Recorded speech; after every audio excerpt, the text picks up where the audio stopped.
Hello students, நம்மளுடைய day to day லைஃப்பில் நிறைய ஃப்ளவர்ஸ் நம்ம வந்து பார்த்துருப்போம், ஓகேங்களா?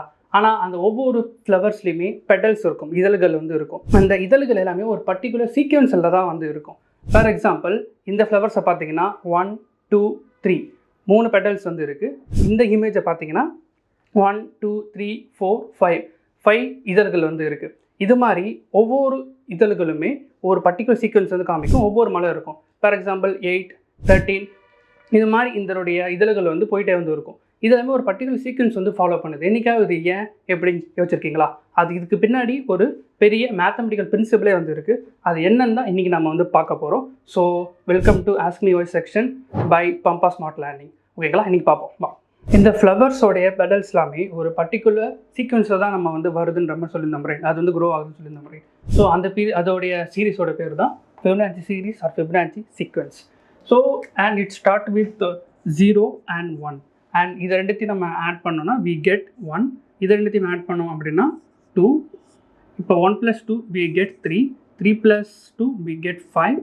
5 + 3 we get 8. ஸோ இதே மாதிரி லாஸ்ட் 2 டிஜிட் நம்ம ஆட் பண்ணி இந்த சீரீஸை மேலே வந்து பில்ட் பண்ண வந்து முடியும்.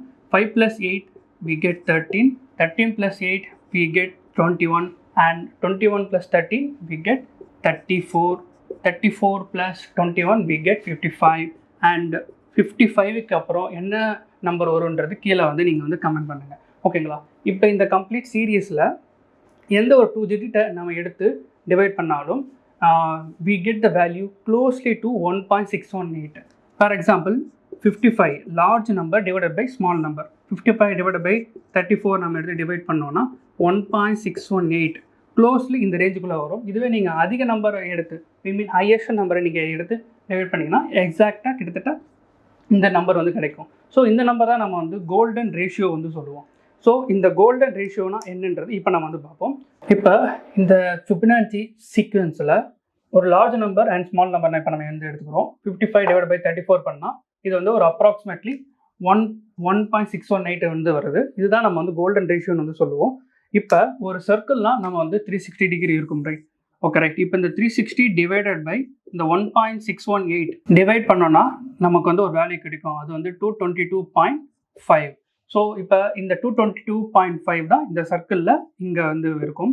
ஆர் 222.5 சொல்லலாம், ஆர் இல்லாட்டி 137.5ன்னு சொல்லலாம்.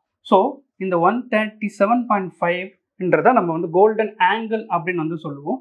ஸோ ஒரு லீஃப் வந்து இருக்குது அப்படின்னா அதோடைய க்ரோத் வந்து எப்படி இருக்கும் அப்படின்னா 90 டிகிரி அப்படி இருந்ததுன்னா அதோடைய சன்லைட் வந்து அதுக்கு வந்து நல்லா வந்து கிடைக்கும். இதுவே நெக்ஸ்ட் தேர்ட் லீஃப் வந்து எங்கே வரும்னா இன்னொரு 180 டிகிரியில் வந்தது அப்படின்னா அதோடைய ப்ராப்பர் சன்லைட் வந்து அதுக்கு வந்து கிடைக்காது, ரெண்டு இலைக்குமே. ஸோ எந்த ஒரு ஆங்கிள்லுமே அந்த லீஃப் வந்து வளர்ந்ததுனாலும் அதோடைய ஆப்டிமல் சன்லைட் வந்து அந்த அளவுக்கு கிடைக்காது, எக்ஸப்ட் இந்த 137.5ல. ஸோ ஒரு லீஃபோடைய க்ரோத்து இந்த 137.5 இந்த ஆங்கிளில் அது வளர்ந்தால் மட்டும்தான் ஆப்டிமலான ஒரு சன்லைட்டு அந்த எல்லா இலைக்குமே வந்து போகும். அதனால அதோடைய க்ரோத்து வந்து நல்லா இருக்கும். ஸோ இந்த 137.5 இந்த கோல்டன் ஆங்கிளை ஒரு ஃப்ளவர் மெயின்டைன் பண்ணால் மட்டும்தான் அதோடைய லீவ்ஸ்க்கு அதோடைய பெடல்ஸ்க்கு நடுவில் இதை வந்து மெயின்டைன் பண்ணால் மட்டும்தான் அதோடைய ஆப்டிமலான ஒரு சன்லைட் வந்து கிடைக்கும். அதோடைய ஆப்டிமலான சன்லைட் கிடைச்சா மட்டும்தான், போதுமான அந்த சூரிய ஒளி கிடைச்சா மட்டும்தான், ஒரு இலை இன்னொரு இலையை மறைக்காமல் அதுக்கு வந்து சன்லைட் கிடைச்சா மட்டும்தான் அதோடைய க்ரோத் வந்து நல்லா வந்து இருக்கும். ஸோ அதனால தான் இந்த ஃபிபனாச்சி சீக்வன்ஸ் நேச்சுரலாகவே ஒரு பிளான்ட் கிட்ட வந்து இருக்குது. ஸோ இனிமேல் ஏதாவது ஒரு ஃப்ளவர்ஸ் நீங்கள் பார்த்தீங்கன்னா அதோடைய பெடல்ஸ் வந்து எவ்வளோ இருக்குன்னு பாருங்கள். அது எய்தர் 3 5 8 13 இதுக்குள்ளே தான் வந்து மோஸ்ட் ஆஃப் ஃப்ளவர் இருக்கும். பட் இதுலேயே ஒரு எக்ஸப்ஷன் இருக்குது. எல்லா ஃப்ளவருமே வந்து இந்த ரூலுக்குள்ளே வரணுன்ற அவசியம் இல்லை. இது எல்லாமே ஒரு ஜியாகிரபிக்கல் அண்ட் ஜெனட்டிக் விஷயமா மாறும். But most of the flowers இந்த ஆப்டிமல் சன்லைட் கிடைக்கிறதுக்காக, போதுமான சூரிய ஒளி அதுக்கு கிடைச்சி அது நல்லா வளர்கிறதுக்காக நேச்சுரலாகவே இந்த ரூலை அது வந்து ஃபாலோ பண்ணுது, ஓகேங்களா? ஸோ இதுதான் வந்து ஃபிபனாச்சி சீக்வன்ஸ். ஸோ இதே மாதிரி ஒரு இன்ட்ரெஸ்டிங்கான விஷயத்தோட நம்ம வந்து நெக்ஸ்ட் வீடியோலேயே பார்ப்போம். ஸோ அது வரைக்கும் பாய் ஃப்ரம் பம்பா.